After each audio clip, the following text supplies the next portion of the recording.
comme vous le voyez, c'est la sommation des chiffres d'affaires annuels des trois produits. C'est ça, vous voyez que c'est ça. Donc, je peux me répondre. Ce n'est que ça, plus ça, plus ça. Ça, c'est vente en chiffre d'affaires. En quantité, j'avais fait la même chose.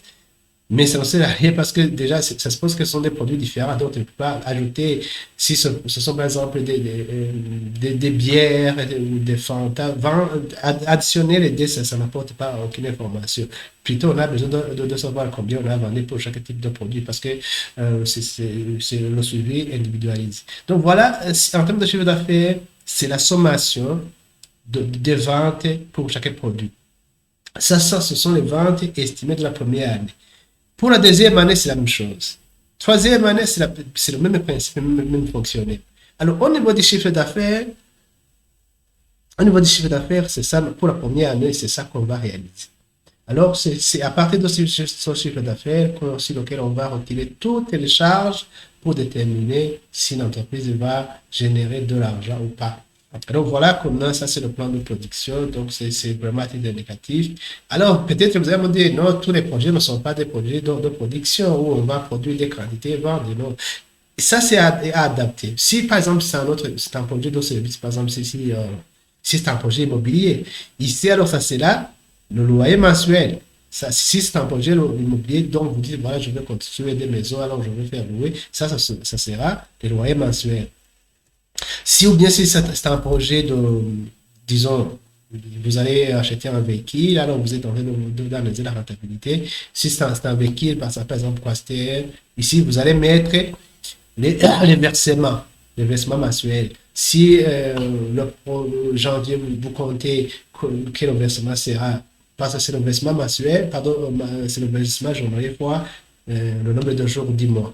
Si c'est 3 millions, vous allez mettre 3 millions ici, vous allez continuer 3 millions, 3 millions, 3 millions 100, 3, etc. Donc voilà comment on estime le plan de production, notre plan de production. Voilà. Et ici, hein, il faut voir, souvenez-vous quand on a parlé de la capacité de production, il faut voir si réellement ce que vous êtes en train de dire est en liaison directe ou c'est possible techniquement. Parce que si vous avez, par exemple, acheté une machine d'une capacité de 2000, disons, capacité maximale de 2000, production mensuelle maximale de 2000 unités, c'est pas possible de vendre 3000 unités. C'est pas possible de vendre 7000 unités, c'est pas possible de faire ça, parce que la capacité de votre machine ne le permet pas.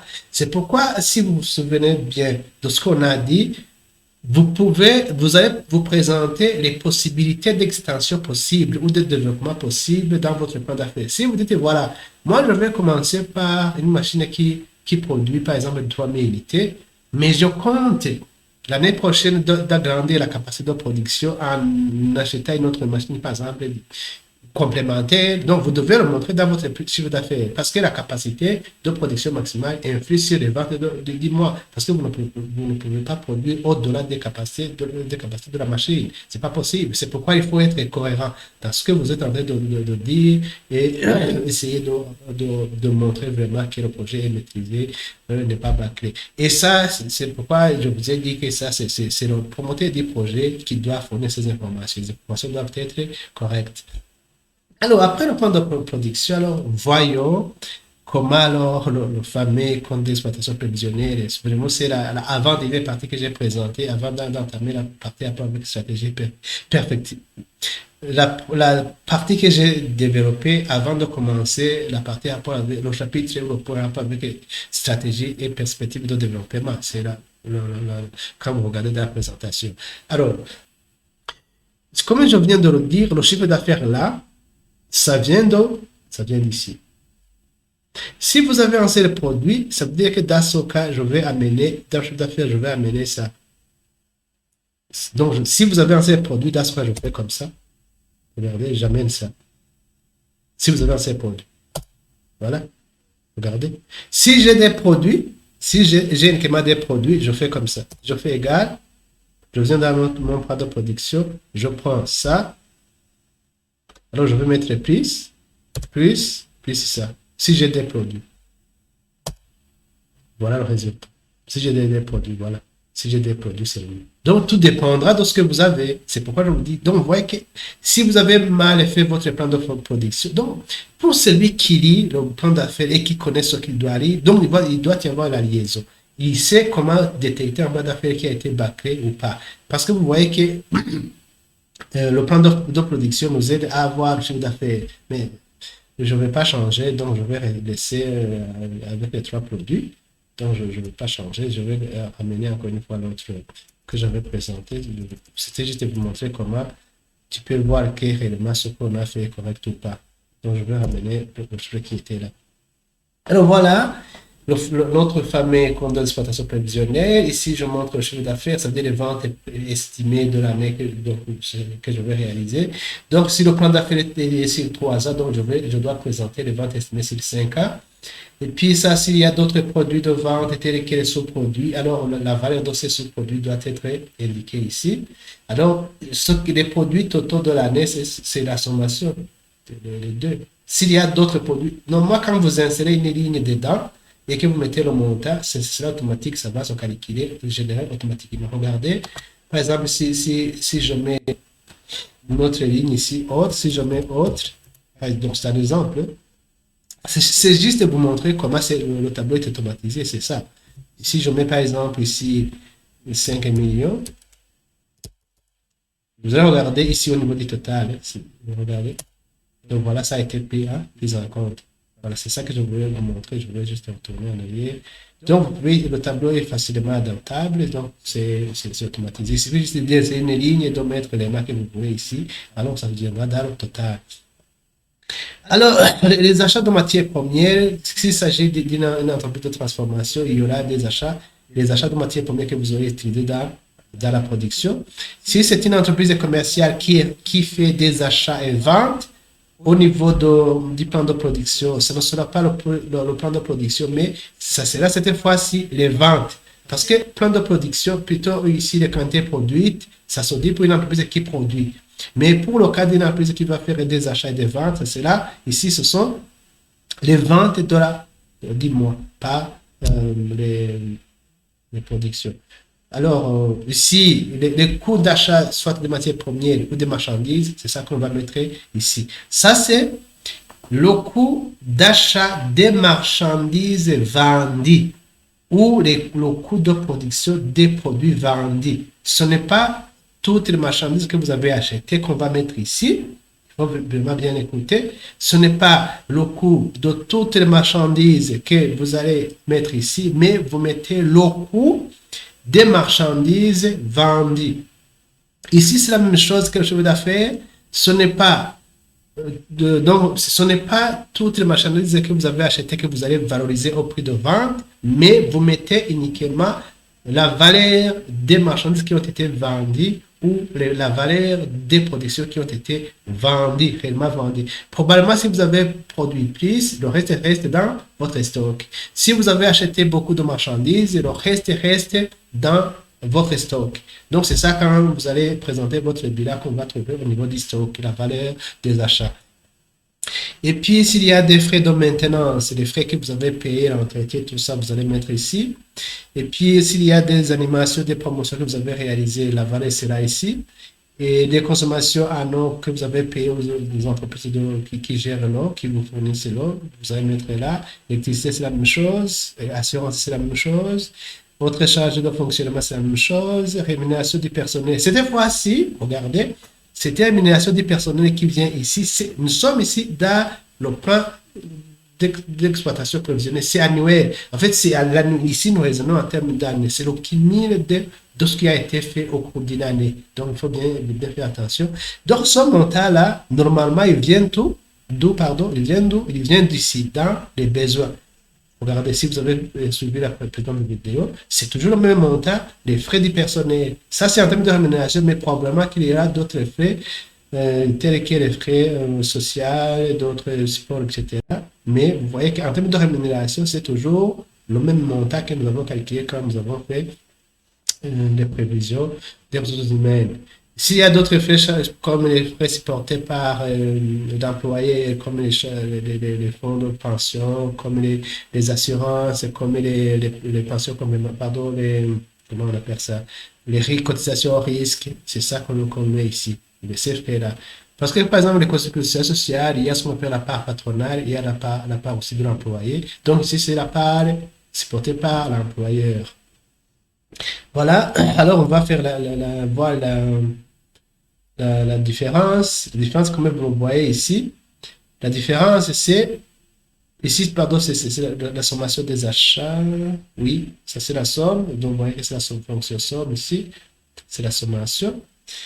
Alors, nous allons mettre d'autres charges qu'il faut payer. Par exemple, s'il y a des intérêts à payer, les impôts et taxes à payer, les autres charges à payer, les redevances minimum, etc. Tout ça, toutes les charges, dotations amortissements, dotations provisions, etc.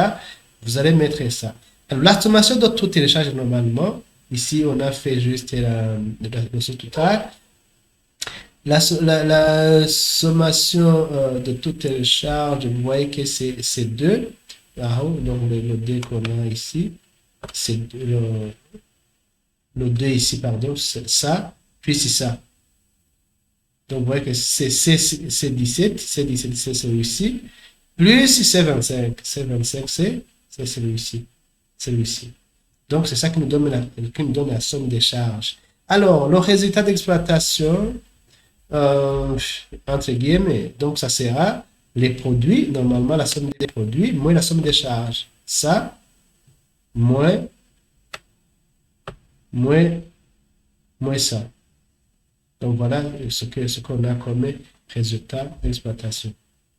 Donc c'est toujours à titre indicatif, c'est pour vous montrer. S'il y a des résultats financiers, c'est lorsque vous avez fait des placements et que vous avez eu des intérêts, pardon, des intérêts sur le placement, c'est ça que vous allez mettre ici.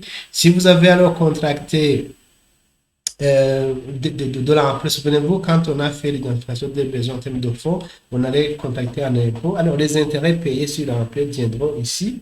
Et ça sera juste un montant négatif. Donc, il va affecter votre truc, votre résultat d'une façon négative.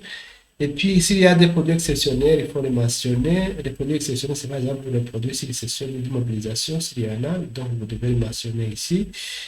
Et puis, le résultat global, en fait, ça sera d'abord celui-ci, résultat d'exploitation, puis c'est celui-ci, s'il y en a, et puis c'est ça. Donc voilà, c'est ça. Donc on va regarder le numéro 30. 30, vous voyez que c'est ici. 33, vous voyez que c'est ici. Donc voilà qui nous donne le résultat de l'exploitation à impôt. L'impôt, alors ici, je n'ai pas mis le montant de l'impôt parce que d'abord, le taux d'imposition dépend de chaque pays. 2, le taux d'imposition, donc le résultat comptable, des fois, n'est pas égal au résultat fiscal. Donc, des fois, il y a des redressements, ce qu'on appelle le passage des résultats comptables, le résultat fiscal qu'on doit faire pour déterminer le résultat fiscal sur lequel il faut imposer. Donc, c'est pourquoi ici, je n'ai pas mis. Donc, par exemple, pour le cas de la réglementation burundaise, ici, le taux minimal, c'est 2% de chiffre d'affaires et vous l'appliquez lorsque le résultat ou le revenu imposable est inférieur à le chiffre d'affaires divisé par 30, par exemple ici. Quand nous avons le chiffre d'affaires ici, notre chiffre d'affaires, ça sera ça, divisé par 30. Quand le résultat imposable est inférieur à son montant dans notre cas, celui-ci, alors ici, on va payer 1% du chiffre d'affaires. Ça veut dire que l'impôt dans son cas sera égal à 1% du chiffre d'affaires. Ça veut dire que ça sera égal à ça. 3, 0.0. Voilà l'impôt qu'il faudra payer, 3 millions. Mais ça, c'est juste. Mais le taux normal, c'est le taux de 30% du résultat. Mais aussi, pourquoi je dis il faut bien adapter en tenant compte de la réglementation. Par exemple, ici, dans la réglementation burundaise, les dotations, par exemple, ces dotations qu'on a mises ici, quand on fait le passage des résultats comptables au résultat fiscal, son montant doit être réintégré dans le montant imposable, sauf pour les dotations payées par les banques, les banques et les microfinances, donc le secteur bancaire, quoi, où les provisions sont réglementées. Donc, les provisions constituées par les entreprises et autres caisses et banques ne sont pas fiscalement déductibles. C'est pourquoi je dis il faut faire attention, il faut voir comment, au niveau de la réglementation, comment c'est fait. Aussi, au niveau des dotations aux amortissements, il y a quand vous regardez la loi sur les revenus, il y a des taux qui sont prévus. Donc, au cas où les taux d'amortissement que vous avez utilisés ne correspondent pas, il y a des ajustements que vous devez faire. C'est pourquoi j'ai dit qu'il faut regarder la matière de fiscalité de chaque pays. Donc, je mets à titre juste indicatif, supposons que c'est 30%, mais en sachant que c'est pas correct parce qu'il faut réintégrer ce qu'il faut réintégrer et déduire dans le résultat fiscal. C'est ce qu'on trouve. Donc ici, dans ce cas, le résultat après impôt, vous voyez, c'est automatique, ça devient probablement, donc entre guillemets, ça. Et alors, ça c'est le résultat, entre guillemets, net. Résultat net. Donc vous allez faire la même chose pour les autres années. Vous allez présenter un tableau pareil pour les autres années. Donc compléter les autres années, mais de la même façon. Donc ici, vous mettez, alors vous allez mettre les ventes prévues. S'il y a d'autres produits, vous les mettre. Ici, alors vous allez mettre les charges réelles que vous allez courir au cours de chaque année sur votre période de planification et votre plan d'affaires. Donc voilà comment on fait le compte d'exploitation prévisionnelle. Et ça aussi, c'est un document. Ici, vous allez juste de compléter ce que vous devez compléter. Parce que si vous supprimez un élément, normalement, il doit automatiquement. Je pense que. Pardon, ici, au niveau de la présentation, je vois qu'il y a une petite erreur au niveau. Bon, ça n'a pas d'impact sur le résultat, mais par exemple, les intérêts payés normalement devraient être comptabilisés ici, ça. Ce montant-là, les 50 millions ici. Je vais d'ailleurs le descendre. Voilà, donc ça ne va pas affecter, parce que puisqu'on a décidé de présenter le résultat financier à part, il faut que ça vienne ici. Donc c'est pourquoi c'est mieux donc ça n'affecte pas parce que c'était une charge. Mais c'est puisque j'ai décidé de scinder, alors il faut que ça vienne directement là. Les intérêts payés sur les emplois. Mais ici, vous allez mettre les vrais intérêts. Les vrais intérêts. Les vrais intérêts. Donc voilà. Je pense que ça aussi, ça me permet de renforcer les parties théoriques qu'on a vues ensemble en rapport avec le compte d'exploitation prévisionnelle. Et ça, c'est très important parce que s'il faut analyser tout ce qui est rentabilité, alors on parle de ça. Oui, à partir de ça, vous voyez que je peux analyser la rentabilité des fonds propres. Je peux faire, par exemple, la rentabilité des fonds propres. Moi, c'est ça. Divisé par les fonds propres. Quand on a fait l'autre partie après avec l'investissement, c'était ici. J'avais considéré 1000 que c'est le capital, les fonds propres c'est 1000. Alors, je divise par ça. Donc, vous voyez qu'en termes de rentabilité, ça devient quand même très important parce que un capital investi rapporte 104. C'est ça, c'est ce qu'on appelle en anglais return on equity. Donc voilà, c'est à titre indicatif. Donc, vous investissez en francs et ça vous rapporte 104. Donc, quand même, c'est pas mal. Hein? C'est pas mal comme rendement. Donc, voilà, c'est à titre indicatif. Voilà, je passe ça. Je pense que aussi ça va vous aider dans l'analyse, dans le mécénat de votre de votre projet, pour voir si réellement le projet peut être exploité ou pas. Donc voilà, chers amis, si vous avez des questions, n'hésitez pas de les poser. Et si vous avez aimé cette vidéo, n'hésitez pas de la partager, pourquoi pas, faire un petit j'aime, un like, ça fait quand même plaisir. Et si jamais vous n'êtes pas abonné à notre chaîne, n'hésitez pas de le faire en cliquant sur le bouton s'abonner. Et comme ça, vous ne raterez pas aucune de nos vidéos. Parce qu'on va continuer. Maintenant, pour ceux qui ont suivi dès le départ, ceux qui ont un projet, on va encore une fois continuer avec, maintenant, je suppose qu'on va maintenant démarrer votre projet. Après le business plan, vous allez mobiliser les fonds et exploiter votre projet. Et après, je vais vous donner des outils qui vont vous aider dans le suivi de vos activités, notamment les différentes fiches, comment vous allez suivre les dépenses, comment allez-vous tenir la comptabilité sans être comptable, comment suivre vos ventes sans être comptable, comment suivre toutes ces charges-là sans être comptable. Il y a des outils pratiques que je dois produire progressivement au fur du temps. Et alors, voilà, à la prochaine vidéo.